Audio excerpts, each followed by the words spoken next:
السلام علیکم ورحمۃ اللہ وبرکاتہ۔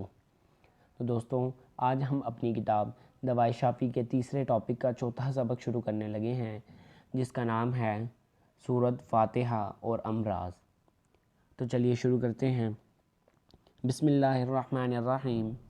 صحیح بخاری اور صحیح مسلم میں سیدنا ابو سعید رضی اللہ عنہ کہتے ہیں کہ رسول اللہ صلی اللہ علیہ وسلم کے بعض صحابہ رضی اللہ عنہم کسی سفر میں تھے۔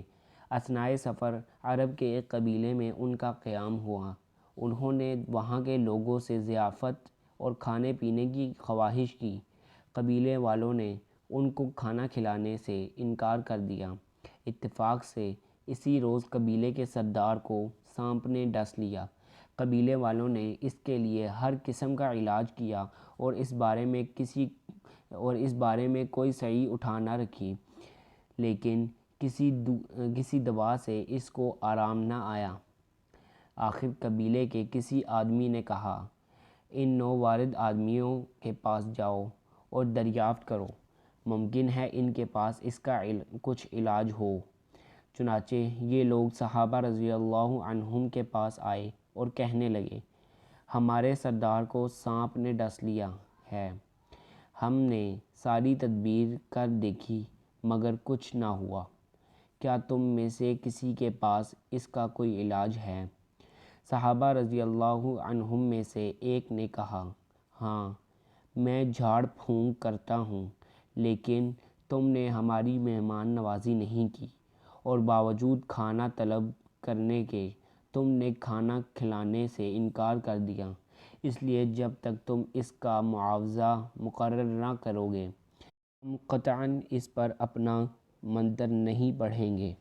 چنانچہ بکریوں کا ایک ریوڑ معاوضے میں طے ہوا اور ایک صحابہ رضی اللہ عنہ وہاں تشریف لے گئے اور الحمدللہ رب العالمین یعنی سورۃ الفاتحہ پڑھ کر پر دم کرنا شروع کر دیا۔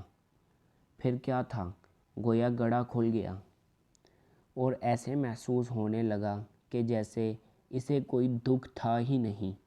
اسی وقت اٹھ بیٹھا اور اضطراب و بے چینی اور دل کی بے قراری ختم ہو گئی اور چلنے پھرنے لگ گیا، اور جس قدر بکریاں معاوضے میں طے پائی تھیں ان کے حوالے کر دی گئیں۔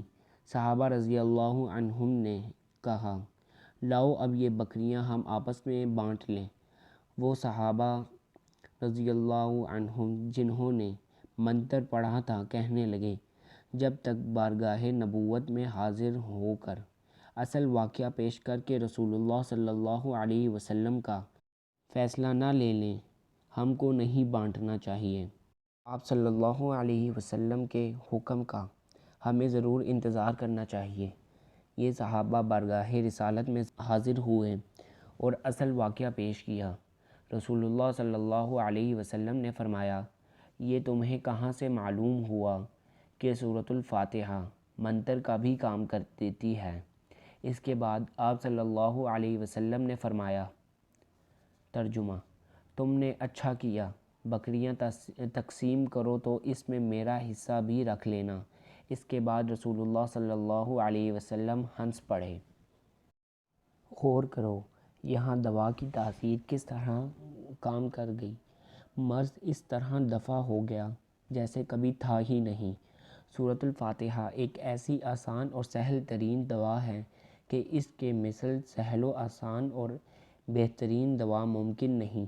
اگر کوئی اللہ کا بندہ اچھے طریقے سے سورۃ الفاتحہ کے ذریعے علاج معالجہ کرے تو شفائے امراض کے لیے سورۃ الفاتحہ کے اندر عجیب و غریب تاثیر پائے گا۔ چنانچہ ایک مدت مدید تک میں مکہ معظمہ میں رہا اور اس اثناء میں بہت سی بیماریاں مجھ پر مسلط ہوتی تھیں۔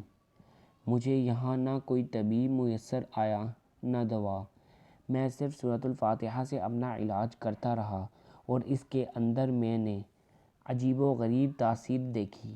میں اکثر مریضوں کو سورۃ الفاتحہ سے علاج کرنے کی ترغیب دیتا تھا اور لوگ اکثر اس سے صحت یاب ہو جاتے تھے۔